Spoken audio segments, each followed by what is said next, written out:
Hello, hello et bienvenue. Je suis Dr Maté. Je vous accueille encore une fois dans cette émission d'aujourd'hui et j'espère que vous serez encore édifiés parce que je vous ai préparé un sujet très intéressant aujourd'hui et j'espère que vous serez bénis, vous serez bénis. Remercions notre Dieu, notre Père Céleste qui était, qui est et qui vient.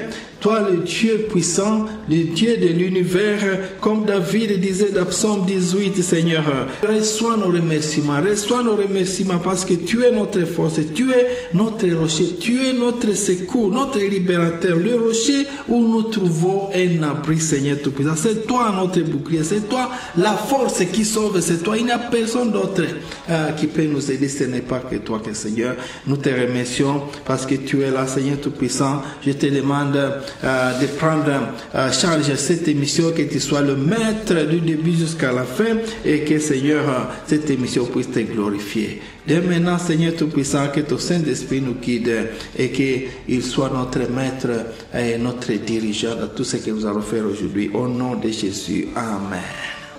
L'émission de ce jour a comme thème central, comme vous savez, j'ai toujours donné un thème central. L'émission de ce jour a comme thème central sors de ton sommeil, serviteur de Dieu, sors de ton sommeil, toi chrétien. Oui, l'objectif de ce message, c'est que à la fin de cette émission, j'aimerais que les auditeurs et les spectateurs puissent savoir que Dieu a donné aux chrétiens un mandat d'être éveillés. Soyez donc éveillés et restez à l'écoute pour savoir comment il faut être éveillé et comment ne pas être éveillé. Gardez donc l'écoute parce que vous serez édifiés aujourd'hui. Si vous lisez la Bible dans Jonas, le premier chapitre, verset 6, vous verrez cette histoire de Jonas. Le verset 6 dit, le capitaine du bateau s'approcha de lui et lui dit, quoi? Toi tu dors? Crie vers ton Dieu et il passera peut-être à nous et nous ne mourrons pas. Oui, la version de Dieu, la version Louis II a comme questionnement, pourquoi tu dors toi? Pourquoi tu dors? En anglais, il dit, how can you sleep in the middle of the danger? Comment tu peux dormir? Le Swahili, quand j'ai demandé, quand j'ai regardé, il a dit,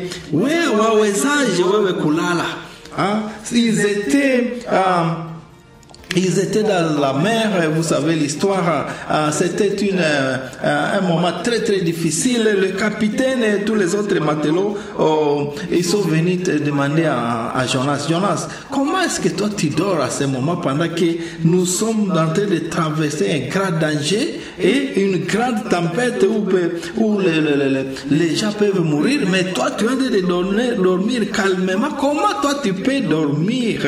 Oui, vous connaissez cette histoire bien, parce que l'histoire d'un évangéliste que Dieu a envoyé quelque part à Ninive, mais il ne voulait pas y aller, il s'est détourné. Et beaucoup de leçons peuvent être apprises à partir de ce verset-là. Mais moi, quand j'ai médité sur ce passage, il y a quelque chose qui m'a touché. C'était ce questionnement que les capitaines et les autres matelots sont venus demander à Jonas, mais toi, comment est-ce que tu peux dormir à ce moment pendant que nous sommes nous traversons des moments difficiles? Comment ça? Est-ce que c'est possible? C'est possible. Oui, est-ce que c'est possible? Oh, toi qui dors, pourquoi tu dors au milieu des dangers? Pourquoi tu dors au milieu des dangers? Voilà ce que nous allons discuter au cours de cette émission. C'est lui qui dort au milieu du danger. Oui, Dieu ait pitié de nous. Quand nous dormons au milieu des dangers, c'est notre thème d'aujourd'hui. Les gens sont en train de dormir pendant qu'ils sont à un très grand danger. Au lieu de prier, mais les gens sont en train de dormir. En réfléchissant sur cette histoire de Jonas, j'ai réalisé que très souvent, il nous arrive de dormir pendant que les problèmes sont en train de nous sommes en train de traverser des problèmes, mais nous dormons au lieu que nous soyons éveillés pour que nous prions. Hein? Le capitaine de ce bateau et les autres matelots s'étaient étonnés. Comment est-ce qu'un quelqu'un pareil, nous sommes presque en train de mourir, mais quelqu'un, et puis un serviteur de Dieu, c'était vraiment un pasteur, un bishop ou un évangéliste, au lieu d'évangéliser les gens à ces dernières minutes, parce qu'on ne sait jamais, ils pouvaient mourir, et quelqu'un là pouvait accepter Christ comme sauveur et Seigneur et donner sa vie à Christ. Et c'est le moment où l'évangéliste devait prendre la parole et dire vraiment, répentez-vous de vos péchés, parce qu'à ce moment nous ne savons pas, nous allons mourir, peut-être d'ici là nous allons nous repentir et nous allons mourir, répentez-vous. Mais au lieu que ce serviteur fait cela, les gens, lui était en train de dormir, lui était en train de dormir. Comment ça? C'était ça le questionnement, les gens s'étaient étonnés. Oui, quand je méditais sur cela, ça m'a bouleversé de savoir comment est-ce que les gens sont en train de dormir. Les gens ne font rien pendant que la situation de béni s'empire, pendant que la situation dans leur foyer s'empire, pendant que la situation dans leur famille s'empire, pendant qu'ils ont des troubles, comment ils sont en train de dormir. Par exemple, cette situation de béni, vraiment la situation de béni. Mais il y a des serviteurs de Dieu, les serviteurs de Dieu, et surtout nous les chrétiens. Oh mon Dieu, mon Père, nous ne faisons rien, on fait comme si rien n'était. Nous sommes en train de dormir vraiment. Oh, touchala la mingi. Et certains sont en train de me dire, quelquefois je réagis sur Facebook, et certains réagissent quand je demande que les gens que nous puissions prier, et les gens disent non, touchaka omba, nous avons déjà prié. Peut-être nous n'avons pas encore prié au niveau que Dieu demande, que Dieu va répondre. C'est pourquoi, comme disait David dans Psaume 57, que Dieu aie pitié de moi jusqu'à ce que les calamités soient passées. Hein? Il criait, David lui criait à Dieu, non, moi je crie à toi jusqu'à ce que cette calamité puisse passer. Et c'est ce que nous devrions faire aussi. Ne dormons pas. C'est la situation. Je me rappelle aussi la situation de Moïse. Moïse était en train de traverser un moment très difficile avec les ennemis, les Amalacites. Vous pouvez lire ça dans Exode 17. Les Amalacites étaient en train de menacer les affaires d'Israël. Alors là, Moïse n'était pas là pour dormir. Il n'était pas parti dormir, mais il est parti prier. Il a envoyé son capitaine. Le capitaine, c'était Josué. Il dit, vous allez au combat, pendant que nous, les sacrificateurs de Dieu, Moïse, Aaron et l'autre, nous allons à la montagne de Dieu pour prier. Où est la montagne pour bénir? Où est la montagne pour bénir où les gens sont en train de prier? Où est cette montagne où les gens sont en train de prier pour votre famille, pour votre situation, pour votre foyer? Où est votre montagne? Ça ne vous dit pas quelque chose? Car les choses sont en train de s'empirer de plus en plus. Où est votre montagne? Comme Moïse à la montagne, nous aussi, nous devons avoir nos montagnes, nos bishops, nos pasteurs, nos évangélistes, nos archevêques. Nous devons aller à la montagne de Dieu pour prier pendant que nos combattants sont là au combat, et Dieu va répondre à nos prières. Rappelez-vous dans cette histoire d'Exode 17, quand la prière baissait, les ennemis étaient en train de vaincre. Alors c'est pour dire que nous devons toujours rester dans la prière. Oui, Jésus avait dit dans Marc chapitre 9 que cette espèce-là, sachez que c'est quand les disciples ne parvenaient pas à guérir quelqu'un. Jésus a dit que cette espèce-là ne peut pas sortir si ce n'est pas par quoi? Par la prière et par le jeûne. Il disait cela dans Marc chapitre 9 verset 29, il dit cette chose-là, peut-être notre béni ici est une chose qui ne peut pas sortir par la prière simple. Les gens sont en train de me dire, comme je disais, touchaka omba. Peut-être notre prière n'est pas encore au niveau que Dieu peut répondre. Alors il faut continuer à prier, parce que cette chose-là ne peut pas partir. Ça demande un combat spirituel permanent, un combat spirituelle. Veillez, de prier. On ne doit pas nous dormir comme Jonas. On ne doit pas dormir. On ne doit pas dormir. Même chez vous à la maison, quand vous avez des problèmes, ne dormez pas s'il vous plaît. Mais allez dans un combat spirituel. C'est un combat spirituel. Rappelez-vous ce que Paul avait dit. Nous sommes dans un combat spirituel. Nous sommes dans un combat spirituel. C'est l'âme, l'esprit et la chair. L'esprit et la chair. Nous sommes en permanence dans ce combat-là. Et si on ne prie pas, vous n'allez pas réussir. C'est la chair qui va remporter sur l'esprit. Alors, chers amis, je vous demande de ne pas dormir. Je vous demande de ne pas dormir. Dans votre foyer-là, vous avez cette chose-là. Cette espèce-là de problème qui ne peut pas sortir par la prière simple. Allez jeûner, allez dans les montagnes de prière, priez, veillez, un combat spirituel de tous les jours, jusqu'à ce que la calamité puisse passer. Oui, Dieu est là, il va nous écouter. Il écoutait Moïse quand il priait sur la montagne, et les Israéliens, Josué avec ses combattants, ils étaient en train de gagner. Alors, ils vont aussi gagner, nos combattants qui sont dans la forêt là-bas, qui sont en train de pourchasser ses ennemis. Il va aussi nous donner la victoire pour les problèmes que nous traversons, aussi longtemps que nous restons à genoux en train de prier. Ne cessons pas, ne dormons pas, ne dormons pas. Dieu est là pour nous. Alors, priez. Oui, le monde change quand tu pries. Le monde change quand tu pries. Mais si tu dors, tu vas périr avec les autres. Ou les autres vont mourir parce que tu n'avais pas prié. Pour toi, le jour du jugement, Dieu va te demander pourquoi ces âmes-là sont sur toi parce que tu n'avais pas prié pour eux. Chers frères et sœurs, auditeurs, auditrices de cette émission, téléspectateurs, ce n'est pas parce que ces ADF, ne pensez pas que les ADF ou ceux qui sont en train de tuer à Beni là, qu'ils sont invincibles. Non, ils ne sont pas invincibles. Et moi, j'ai toujours réfléchi sur cette situation. J'ai toujours dit que c'est une situation qui est spirituelle. Il y a la spiritualité, le problème spirituel là-dedans, mais les gens ne semblent pas m'écouter. J'ai vraiment...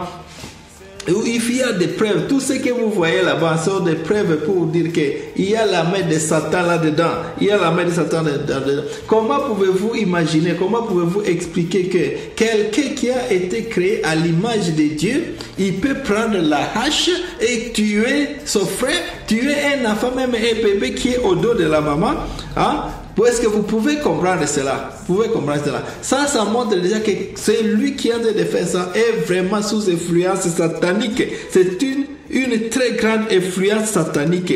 Et là, c'était grand danger. C'était grand danger. Nous avons cela, mais les gens sont en train de dormir au lieu de prier. Au lieu de prier, nous les chrétiens, nous prions. Nos enfants, tous ceux qui sont en train de tuer là, ils sont sous une grande influence satanique. Ce sont les œuvres des ténèbres. Et ce qui peut changer cela, c'est quoi? Ce n'est que la lumière de Dieu. La lumière de Dieu qui va briller pour faire quitter cette ténèbre-là. Oui, pendant que nous dormons, Satan lui ne dort pas. Satan lui avec ses gens, avec ses démons, avec ses esprits impurs, avec ses sorciers, avec ses sorcières et ses esprits maléfiques, lui ne dort pas. Pendant que nous dormons, il est en train de perturber nos foyers, nos familles, mais nous dormons. Il est en train de détruire nos enfants, il les détruit dans leur destinée, il détruit leur destinée, mais nous sommes en train de dormir. Il est en train de détruire nos jeunes filles qui sont en train de partir dans la débauche, mais nous dormons. Il est en train de détruire nos jeunes garçons dans les chavres, dans les vols, ils sont en train d'entrer dans les maïmas, ainsi de suite, pendant que nous dormons. Il est en train de détruire les mamans, les papas dans l'adultère, dans la débauche. Il est en train de détruire nos commerçants pendant qu'ils sont en train de partir dans l'occultisme pour avoir des gains malhonnêtes qui se seront des gains de peu de temps et ils vont après regretter cela. Et maintenant que nous sommes en train de dormir, il est en train de détruire, Satan est en train de détruire avec ces gens, il est en train de détruire notre nation. avec des rébellions, des divisions politiques, des partis politiques ou des associations qu'on appelle quelquefois des groupements politiques inutiles et égoïstes. Ce sont des groupements inutiles et égoïstes. Mais nous sommes en train de dormir. Satan est en train de détruire même nos églises avec des divisions terribles où les gens se détournent de l'évangile du royaume de Dieu pour maintenant donner des messages matérialistes. Ce n'est pas ça que Dieu nous a appelés pendant que les gens sont en train de dormir. Mais nous dormons. Oh Seigneur, que Dieu ait pitié de nous, que Dieu ait pitié de nous. Oh Dieu ait pitié de nous. Nous dormons trop, nous avons trop dormi.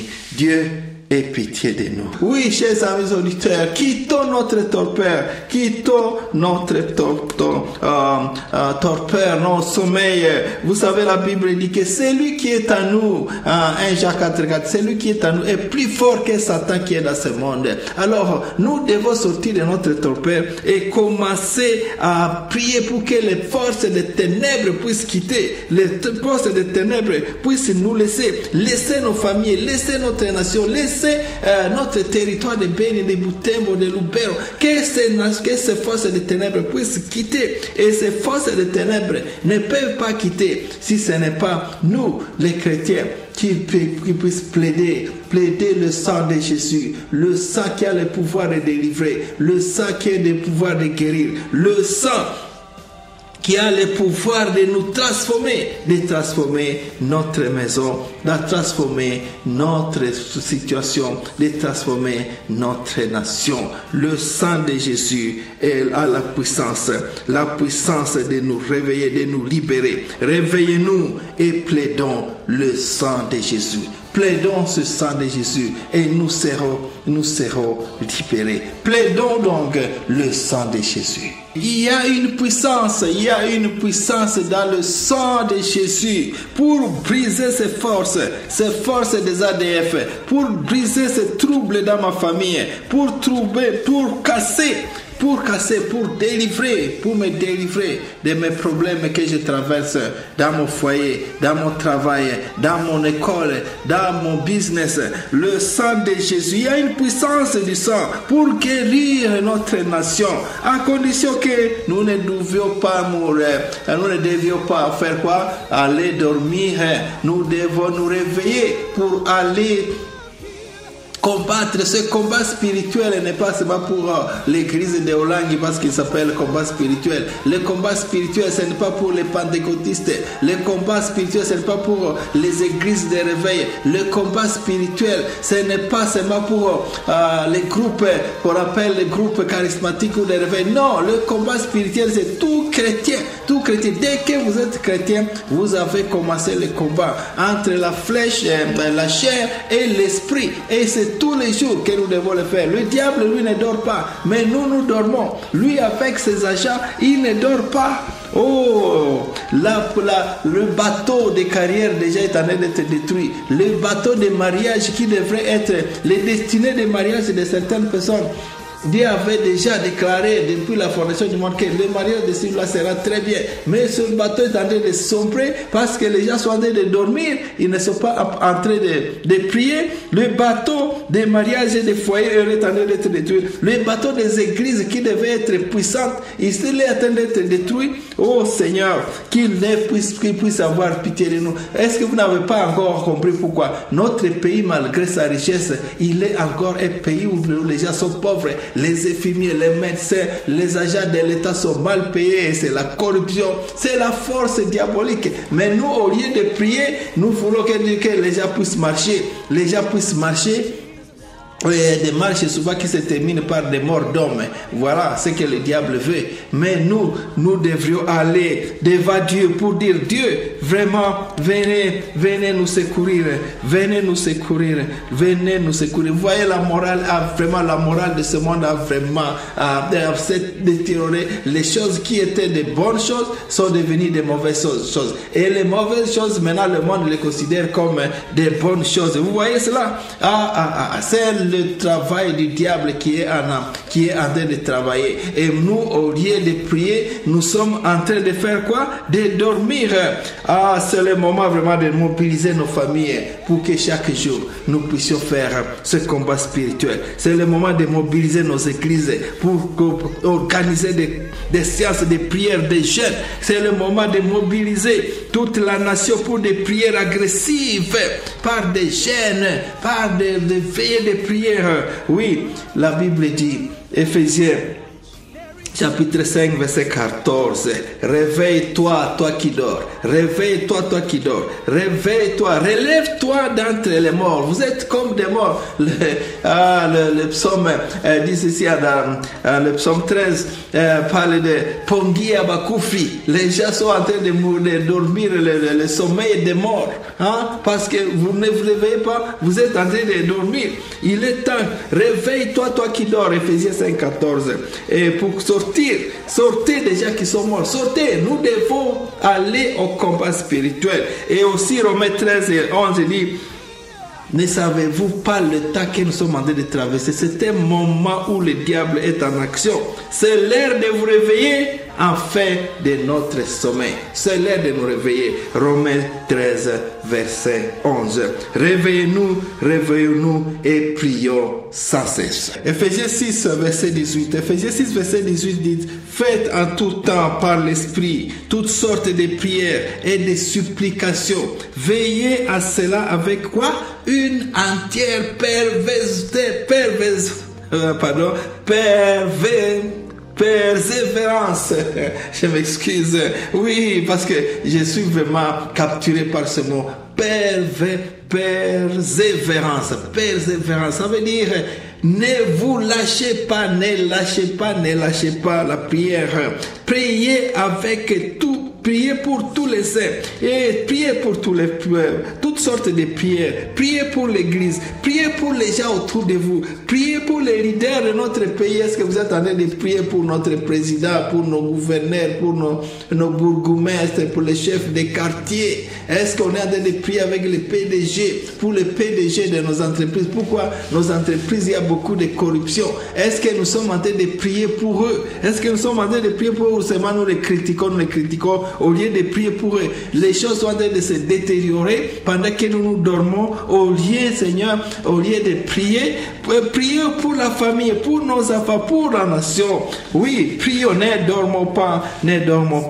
Oui, en famille, papa, maman, les enfants, ensemble, allons ensemble dans la prière et disons comme Josué avait dit, pour moi et ma maison, pour moi et ma maison, nous allons prier, nous allons servir notre Seigneur. Amen, amen, amen. Que chacun de vous aujourd'hui, que chacun qui m'écoute aujourd'hui, qu'il puisse prendre cette décision, que moi et dans mes enfants, ma femme, tous ceux qui sont dans ma maison, nous allons servir le Seigneur, nous allons prier, ne dormons pas, comme Josué. Dites-nous, nous devons seulement dire que moi et ma maison, nous allons servir l'Éternel. Moi et ma maison, nous allons prier. Nous avons notre droit, le droit de recevoir, d'avoir ce que Dieu avait déjà prévu pour nous depuis la fondation du monde.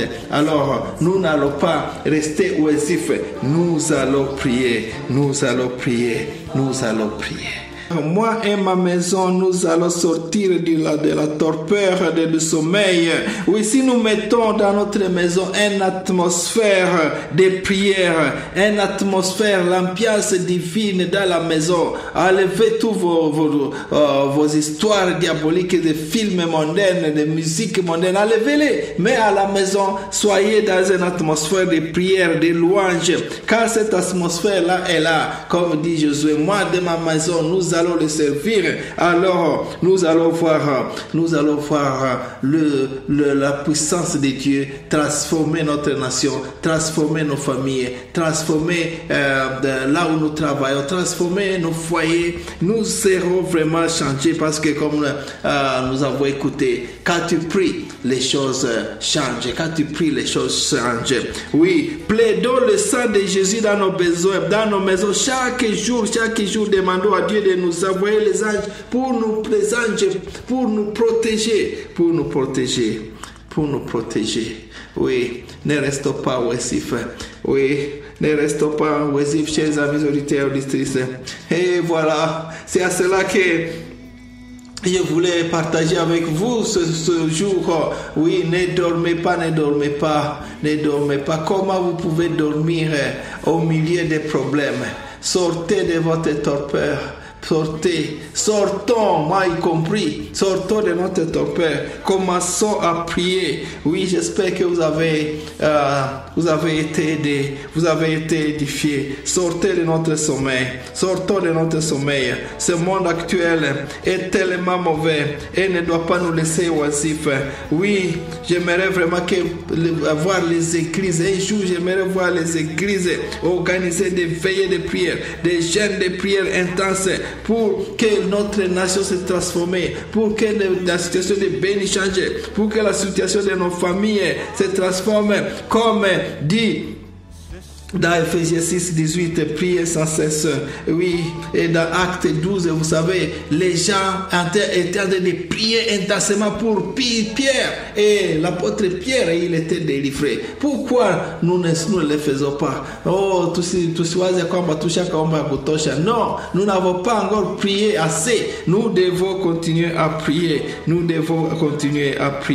Et comme Paul avait dit aux Romains, sortons de notre sommeil. C'est l'heure de nous réveiller en fait du sommeil que nous avons depuis longtemps. Et vous qui m'écoutez, qui êtes encore dans le sommeil du péché, sortez dans ce sommeil du péché, répentez-vous et venez à Christ et il va vous recevoir et vous aurez la vie éternelle. Voilà ce que j'avais pour vous aujourd'hui. Mes excuses parce que c'était peu long. Que le Seigneur puisse aider, que cette parole puisse toucher quelqu'un ou quelqu'un d'autre là où vous écoutez aujourd'hui. Que le Saint-Esprit fasse germer cette parole à vous. Sortons de notre sommeil. Oui, voilà. Que Dieu vous bénisse et que la parole de Dieu règne à vous, qu'il puisse porter des fruits là-dedans. Nous nous retrouverons la semaine prochaine. Dieu vous l'a. Que la grâce de Dieu, l'amour de Christ et la communion du Saint-Esprit soient avec vous tous, dès maintenant jusqu'à jamais. Amen, amen, amen. C'était Dr Maté au micro. Au plaisir de vous revoir la fois prochaine. Dieu vous l'a. God bless.